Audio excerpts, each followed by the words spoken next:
Boa noite, galera do Lebe Aquarismo. Sejam bem-vindos mais uma vez aí ao nosso canal, apreciando esse material nosso aí que nós estamos colocando à disposição de vocês aí, com a intenção de dar continuidade a um tema anterior que nós estávamos falando sobre tratamento de doenças. É a segunda parte dessa série de vídeos que nós estamos produzindo para vocês. E hoje nós vamos falar sobre uma doença que é misteriosa para muitos aquaristas, especialmente iniciantes. É um assunto bastante debatido entre aquaristas, especialmente aqueles que possuem faunas de ciclídeos americanos e ciclídeos africanos, bem como os ciclídeos da Centro-América, né? Que seria da América Central. E essa doença que nós vamos falar hoje do tratamento dela, você talvez já saiba do que eu vou falar, se você for um aquarista profissional ou um amador mais experiente. É a famosa BNC, que é a síndrome do buraco na cabeça, né? Alguns chamam essa doença também de espironucleose. Esse nome se deriva do fato de que existe um debate no meio do aquarismo de que essa doença ela é causada por um endoparasita. O que significa endoparasita? É um parasita interno, que habita a parte interna do peixe, porque tem parasitas que se alojam na parte externa do peixe, ali nas escamas ou na pele. Mas essa doença, assim como alguns tipos de protozoários e parasitas, são parasitas internos que se alojam no intestino do peixe. E depois ele passa a migrar para outras partes do peixe. Conforme a doença vai avançando, ele vai se proliferando dentro do hospedeiro, né? E outros já dizem, né, que essa doença, na verdade, por isso que tem essa polêmica, né? Ela não é causada pelo esperonúcleo, né, que é o parasita, e sim por um outro parasita que é responsável por causar essa doença, que é o hexamita. Então, independente de qual dos dois causadores origina essa doença, o que ela faz? Ela causa um processo gradativo de estresse prolongado no peixe, de inflamação interna no seu intestino e outras estruturas do peixe, fazendo com que o peixe ele fique fraco, ele perca o apetite pelo alimento, ele começa a parar a rotina normal dele. Por exemplo, se ele é animado, agitado, sempre te procura ali na hora que você vai colocar comida, fica nadando, brincando com outros peixes, agitando ali, perseguindo, ele para com isso, ele começa a ficar mais recondido, mais no fundo, e aí você vai percebendo outros sintomas também, né? Como pode ocorrer ou retração do abdômen ou dilatação, né? Embora é mais difícil retração, é mais fácil ocorrer uma dilatação do abdômen, palidez, ele começa a perder a cor natural dele, começa a ficar meio pálido, meio sem cor. Ou o contrário, há alguns casos que ele começa a ficar bem escuro, muito escuro mesmo. É normal, por exemplo, às vezes, quando você liga a luz de noite, no ambiente escuro em que está o seu aquário, eles estão lá meio que dormindo, paradinho lá, e eles estão um pouco escurinho, né? Que nem os meus ciclídeos africanos aí que vocês estão vendo. Às vezes, quando eu venho aqui por alguma razão no aquário à noite e ligo a luz, eu vejo que eles estão ali paradinho, bem escuro. Aí daqui a pouco eles percebem movimento, eles começam a voltar à cor normal dele. Mas se o peixe fica assim 24 horas por dia, começa a observar mais atentamente. Uma outra característica desse tipo de doença é que o peixe começa a emagrecer e ele pode ou parar de evacuar, ou quando ele evacua as fezes dele, elas saem assim bem fininhas, né? Como se fosse um fio transparente assim, bem longo. E demora a se desprender do ânus do peixe. É diferente das fezes normal, que é um pouco escurecida e tende a apresentar a cor característica da cor da ração que ele está comendo. Não, no caso dele ser infectado por parasitas internos, endoparasitas, seja hexamita ou esperonúcleo, o que for, ele fica com essa característica, uma fezes alongada, parecendo um fiozão de cabelo transparente, né? Então isso já não é legal, entendeu? Se você vê que ele está dessa forma, significa que ele já está avançando para estágios mais avançados da doença. Agora, o estágio mais avançado mesmo da doença é quando você percebe que ele começa a apresentar pequenos buracos na cabeça. Quando é um peixe de porte pequeno, ele ainda é novinho, como é alguns desses meus aqui, é mais difícil observar essa característica. Mas quando você tem um peixe grande, como um Oscar, por exemplo, né? Um Texas Blue, um papagaio ou um peixe ciclídeo grande, você vai ver que forma na cabeça dele umas espécies assim de aprofundamento, buraco mesmo assim. Você vê que no crânio do peixe vai aprofundando e vai formando isso. Eu vou colocar uma foto para vocês, de exemplo, para vocês verem alguns tipos de peixe, como o acaradisco, que é afetado por esse tipo de coisa, para vocês terem um exemplo.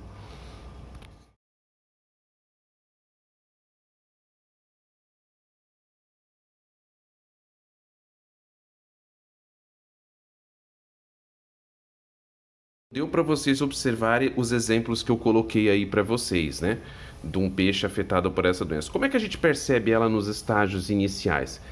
Alguns peixes, como eles estão com a imunidade em dia e a qualidade da água não foi degradada, eles ainda não estão sendo afetados por um período muito prolongado de estresse, você percebe que ao lado dele, ele apresenta uma característica interessante, como é comum de muitos ciclídeos. Eu vou mostrar aqui para vocês que tem alguns meus que eles estão sendo afetados por isso. Não sei se o vídeo vai possibilitar. Por exemplo, tem aquele ali, ó, aquele maulana meu ali, que ele tá com uma linha lateral no peixe. Aquela linha lateral, ela ocorre porque o parasita ele saiu do intestino e se alojou na parte externa. Pessoal, vamos fazer uma pequena pausa aí para dar uma breve explicação para vocês sobre o seguinte, ó. Não podemos confundir essa linha que eu estou descrevendo para vocês, que ela é anormal, com um outro tipo de linha que existe nos peixes, como no exemplo da imagem aí que vocês estão vendo, que é a linha lateral do peixe, que se trata, na verdade, de um órgão sensorial dos peixes que tem uma função, como vocês podem pausar o vídeo agora e ler aí a descrição nessa imagem. Então, não é essa linha que eu estou falando, que em cada espécie de peixe diferente, ela tem uma anatomia e um formato diferente. Não é essa linha. A linha que eu estou falando é o seguinte: nessa linha lateral do peixe, que é esse órgão, você vai perceber um padrão diferente do normal que você costuma enxergar no peixe. Essa normalidade, com característica diferente da linha lateral do peixe, que você costuma ver nessa espécie de peixe específico, é que é onde o parasita migrou e se alojou, tá? Então não vamos confundir uma coisa com a outra, mesmo porque para não dar a entender que eu estou viajando aqui nas ideias, como dizem por aí, né? Não, esse não é o caso, entendeu? É uma coisa diferente, tá ok?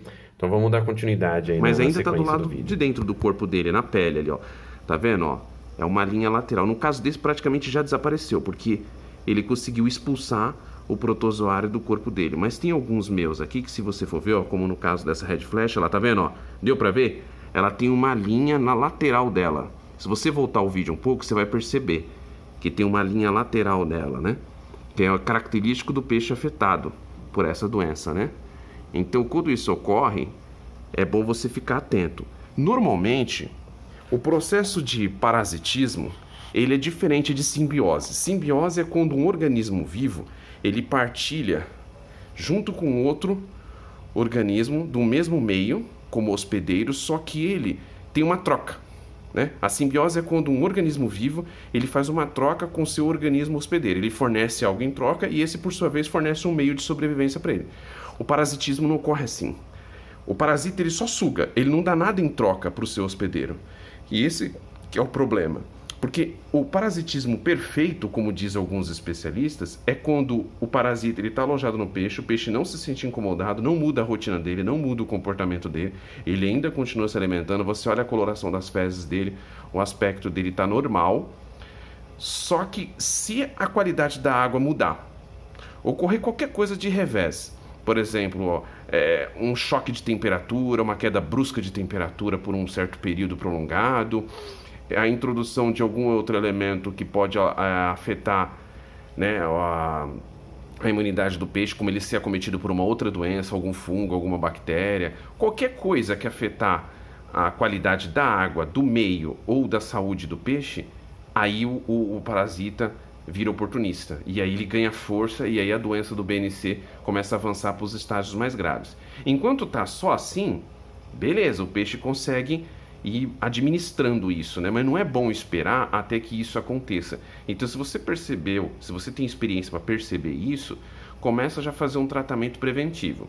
Conversando com um profissional experiente com mais de 20 anos de aquarismo, ele falou para mim certa vez que algumas dessas características nem sempre, né, como por exemplo você vê esse aprofundamento do crânio, dependendo do formato, se ainda não tem indícios de uma ferida aberta ou pus, pode na verdade ser o seguinte, e aí é uma questão que eu deixo a critério dos profissionais veterinários que talvez venham assistir esse vídeo, ou você que é profissional de aquarismo, debater esse assunto ou até comentar aí nos comentários para a gente se achar interessante compartilhar essa experiência, que isso é muito bom. Ele disse o seguinte, esse profissional, ele falou que na verdade nem sempre é BNC. Às vezes é o seguinte, Como a maioria dos peixes eles armazenam nutrientes no crânio e gordura no crânio, pode ocorrer de um déficit proteico no corpo dele e ele está consumindo parte dessa reserva que ele tem. Então a cabeça dele meio que fica de vez em quando um pouco mais com a impressão de um pouco mais afundada, mas não chega a ser uma coisa grave a ponto de formar ferida ou alguma coisa assim. Bom, esse aspecto que ele me trouxe atenção, eu ainda não consegui observar com clareza em algum espécime, tanto meu como em outros. Os casos que eu vi foram casos que realmente você via uma ferida branca, como nos exemplos que eu citei, em que você começa a ver uma formação branca ali, né, uma geleca ali nojenta, né, que é o pus que está saindo, e aí quando a coisa já tomou conta do peixe, aí é difícil tratar, né? Aí é complicado. Como é que ele é infectado por esses parasitas? Às vezes eles entram no aquário por meio de a introdução de alguma rocha, alguma planta, né? Você às vezes coloca a mão no aquário sem higienizar corretamente mãos e o braço ali, né? Para você fazer a manutenção do aquário, TPA, limpeza, o que for. Né? Às vezes uma introdução de um novo espécime, de um peixe que você não sabia porque ele não é novo, né? Às vezes quando ele novo é mais difícil, ou às vezes não dava sinal assim de que ele estava infectado, porque é uma doença difícil de diagnosticar nos primeiros estágios, né? E aí qual que é o resultado? As fezes dele foi parar ali no substrato, então quando os peixes vão comer o alimento que cai ali, a ração que for, às vezes acaba sem querer ingerindo parte dessas fezes e lá se vai o parasita para dentro do peixe. Ah, mas na natureza não tem esse risco também? Não é contaminado também? Está presente na natureza? Tá. A hexamida, o espironúcleo e qualquer outro ainda parasita que acomete os peixes estão presentes. Mas a natureza, ela é muito perfeita. Ela tem uma série de coisas no ecossistema, no habitat natural do peixe, que ajuda ele. Você tem uma imensidão de água ali, então é muito difícil que um peixe vá consumir o alimento bem onde está as fezes de outro peixe, né? Porque a própria correnteza da água, a movimentação da água natural ali já aloja aquilo ali, ou com o tempo ela já é consumida, ou fica enterrada lá embaixo no fundo do lago ou do rio que for, a correnteza leva, né?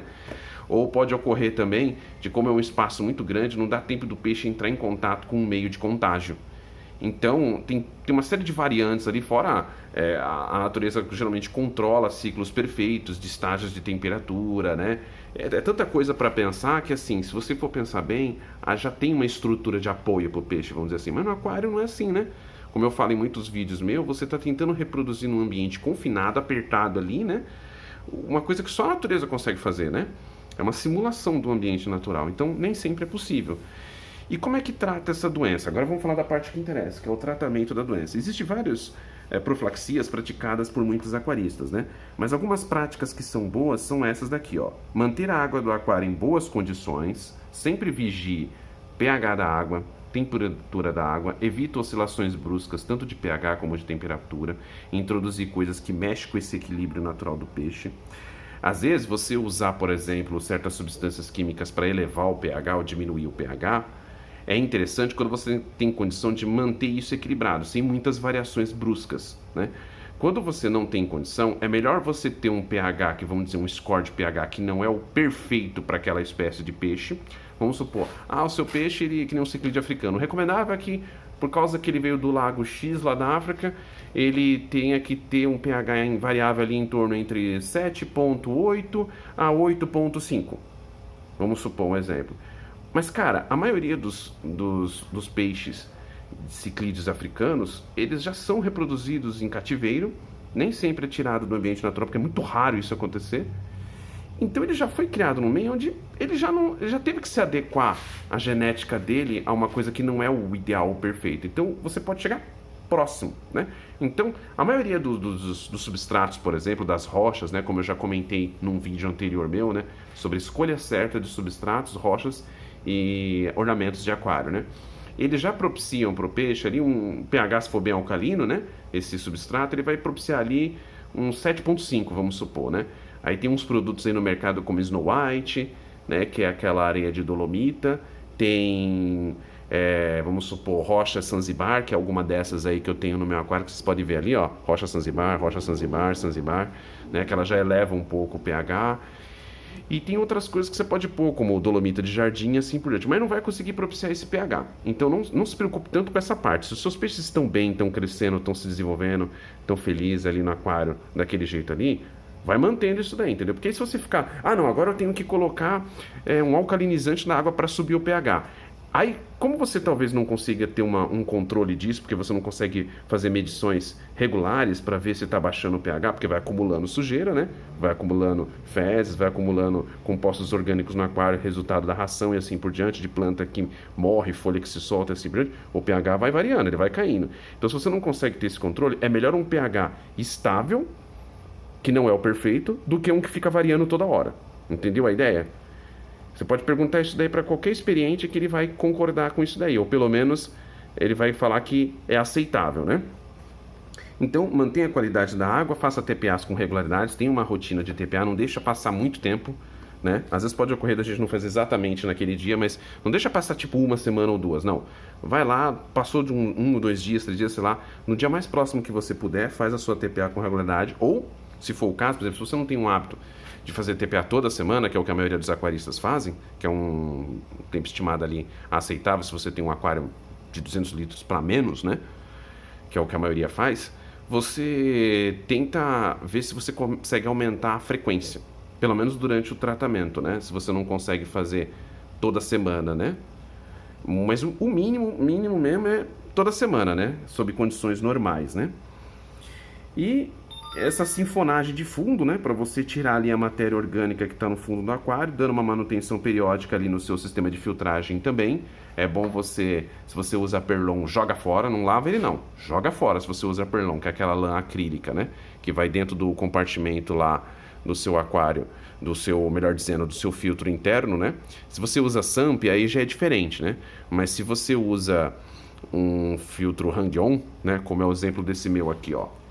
Esse filtro meu aqui é um filtro Hang-On, que é aqueles filtros externos ali, naquele meu aquário de Poa e Ciclides ali, é onde tem também alguns tricogastras ali. Ah, então vai um Perlon lá. E esse aqui, ó, que é uma bomba, né, com filtro interno, que é um Samsung de 1000 litros, então ele também eu coloco lá. Então o que você faz? Joga fora. As mídias de cerâmica, que é a mídia para colonização de bactérias, você não precisa jogar ela fora, mas não pode ter carvão ativado durante esse período. Não deixa o carvão ativado lá, porque o carvão ativado ele vai, se você deixar a bolsinha com o carvão ativado, ele vai puxar todo o medicamento para dentro dele. Então não faça isso, né? Deixa só a mídia lá, se você não tiver como tirar, deixa ela, porque aí você trata ela também, porque ela deve ter parasitas nela, deve ter sujeira nela também, fezes de peixe assim por diante, seria interessante. Só, e o Perlon, né? Que é o mínimo aceitável. E dando essa manutenção periódica aí no filtro e na água, no substrato e tudo, você consegue eliminar. Tem gente que sugere fazer o seguinte, ó, faz o tratamento no aquário hospital. É bom se você tem um único indivíduo que manifesta essas características, mas na maioria dos casos, quando você vai perceber, já tem outros indivíduos que se contaminaram. É muito difícil ter esse controle. Então, se você tiver condição de fazer o tratamento no aquário hospital e achar que para você isso é a coisa prudente a fazer, faça. Eu, pelo menos, no meu caso, eu não estou dizendo que é uma regra, que você tem que fazer assim. Eu, quando eu vou fazer esses tratamentos, já faço no aquário hospital, mesmo que gaste um pouco mais, porque quanto mais litragem, geralmente o medicamento que você for usar vai ser necessário você colocar mais dele por causa da litragem. Ou senão você reduz a água pela metade, vamos supor assim, como eu já fiz aqui em outras oportunidades, que aí você gasta menos do produto. Só que aí menos água, né, propicia uma situação onde você tem mais acúmulo de sujeira ali para os peixes, então você vai ter que fazer TPA mais rápido, né? Então tem esse contrassenso aí, né, que tem que ficar atento. Há pessoas que fazem o tratamento com alguns medicamentos que, por incrível que pareça, é para ser humano, como, por exemplo, o metronidazol, que o nome da marca dele, né, é Flagyl. É um medicamento um pouco caro, não é fácil de você achar e tem que ter receita médica ou veterinária para isso. O seu médico tem que receitar para você, ou se você achar um veterinário que vai receitar isso para você, se você consultar o seu veterinário de confiança. Mas tem outras substâncias que podem ser usadas para esse tipo de tratamento, né? Eu utilizo um produto, nesse caso, para tratamento dessa doença, que é esse aqui, ó, que eu acho que eu já comentei em outros vídeos com vocês, que é o Aqualife da Labicon. Esse produto ele é interessante porque ele diz na embalagem dele que ele é um fungicida, mas ele também serve para auxiliar no tratamento de parasitoses, né? Então, ele tem um composto aqui, mencionado aqui, né, de acriflavina, cloridrato, 45 gramas, e um veículo aqui, né, que é um agente transportador para o peixe.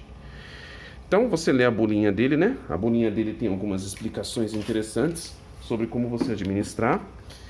E nela vem falando um pouco, né, sobre algumas das doenças que ele trata, né, e tal, como é que você faz para fazer o tratamento dele aqui. Quer ver? Deixa eu ver se eu acho uma parte aqui interessante, que tá falando um pouquinho sobre essas doenças que ele trata, né? Tananã. Aqui, ó, ele tá falando sobre ictio, pontos brancos, postíase, doença do veludo, tananá. Então ele vai fazendo um tratamento de vários protozoários aqui, ó. Então vocês podem usar ele. Aqui, ó, a bolinha dele, ó, fala sobre a aplicação, uma gota para cada 2 litros. Tá vendo? Uma gota para cada 2 litros, a cada 48 horas. E se você estiver fazendo tratamento de ictio, aí você muda a forma como você vai aplicá-lo, ok? Então eu uso esse produto, e em outros cenários eu uso outro tipo de produto, né? Para tratar esse tipo de doença, ok? Além desse produtozinho que eu uso aí, existem outros produtos no mercado que também são úteis associados, que você pode usar se o peixe manifestar outras características. Mas tem uma coisa que é um segredinho meu, que eu menciono em outros vídeos meus, que eu acho interessante falar para vocês também. Inclusive tem alguns colegas nossos aí do aquarismo que eles utilizam esse tipo de coisa. Eu não estou aqui disponível, mas eu vou mencionar para vocês que é o seguinte. Olha só, sal grosso. Sabe sal grosso de churrasco? Sal grosso de churrasco ele é muito eficiente no tratamento desse tipo de doença e até de outras doenças também. Por quê? Tem gente que critica, e até eu tenho um ponto de vista interessante sobre isso, não porque eu acho interessante, mas porque eu aprendi isso com outros profissionais experientes. O sal grosso, o não iodado, né, que tem lojas especializadas que vendem ele, o sal grosso não iodado. Depois vocês podem consultar um vídeo que eu explico um pouco mais sobre isso. O vídeo anterior dessa série, né, na parte 1 aí que fala sobre tratamento de bactérias e fungos. O sal grosso não iodado, ele protege o peixe de ser contaminado pelo iodo, porque o excesso de iodo é prejudicial para o peixe. Porém, olha que curioso, quando você está tratando um ciclídeo grande, que ele tem buraco na cabeça, já tem a ferida alojada ali aberta, o tratamento é feito também usando iodo, porque o iodo ele é cicatrizante. Então, o que alguns aquaristas fazem? Eles usam um antisséptico à base de iodo ou pergamanato de potássio, pincelando ali com muito cuidado o orifício, né, do lugar ali onde está a feridinha, quando é um peixe que geralmente já é grande, você consegue ver a ferida ali, né? Para poder ajudar a cicatrizar. Só que aí, no caso do sal, ele vai ingerir, esse que é o problema. Mas aí, como é que é a recomendação para você não intoxicar seus peixes com iodo? Se você não tiver condições na localidade onde você mora, não tem como você adquirir sal não iodado, sal grosso, você pode usar o sal grosso de churrasco mesmo, porque a quantidade de iodo que ele tem não é tão significativa assim. E a recomendação, por precaução, é você colocar no máximo 1 colher de sopa para cada 30 litros. O ideal mesmo é 1 colher de sopa para cada 20 litros. Mas para não correr riscos, se você se sentir inseguro de fazer isso, coloca 1 colher de sopa para cada 30 litros, certo? E aí você vai monitorando como é que fica o desenvolvimento ali do tratamento do peixe. Eu não aconselho vocês fazer TPA também todos os dias, porque cada vez que você faz a TPA, você retira o medicamento. E aí você teria que aplicar toda vez que você faz TPA. Então o ideal é você fazer o seguinte, para haver um acúmulo do remédio dentro do aquário, o bom é você pegar e, se você tiver condições de tratar no aquário principal, né, que é o caso que eu estou fazendo aqui com a Aqualife, você vai aplicando a cada 48 horas e deixa para fazer a TPA no final do tratamento. Então você faz esse tratamento, ele dura mais ou menos uns 15 dias. Então vamos supor, se você costuma fazer a TPA a cada 7 dias, você faz a TPA mais ou menos a cada 5 dias no máximo. E aí quando você fizer a TPA, você novamente coloca o remédio. Olha lá as perseguições que a Lanocara faz nos outros, olha lá, porque ela é a dominante aí no aquário. Ela é o alfa. Então, e aí quando você vai fazendo o tratamento e tal, aí você foi lá, até perdi o raciocínio, que eu achei engraçado. Você faz a TPA, certo? Mas aí quando você fizer a TPA, você não faz aquela TPAzinha lá que o pessoal fala não, de 30%, 40%, não. Pode fazer uma bem agressiva mesmo, uma de 60%, que é o ideal.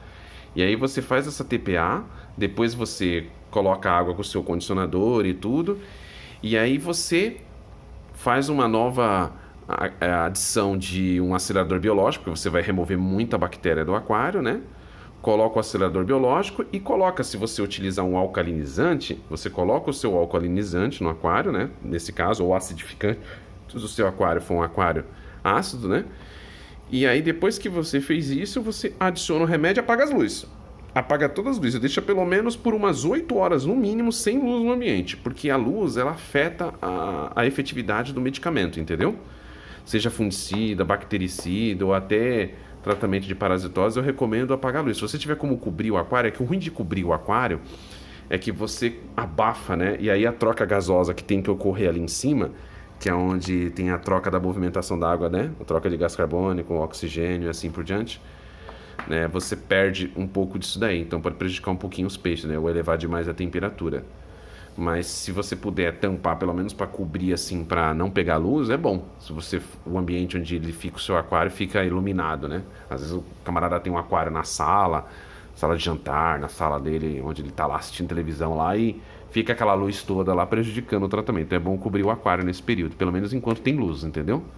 Então é isso, galera. Eu espero ter contribuído para vocês na ajudando isso daí, né?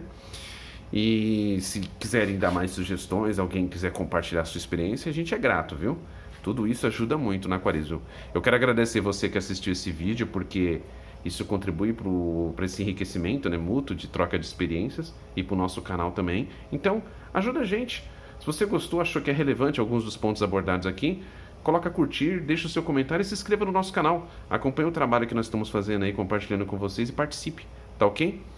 Valeu, galera. Um abraço a todos vocês e até a próxima.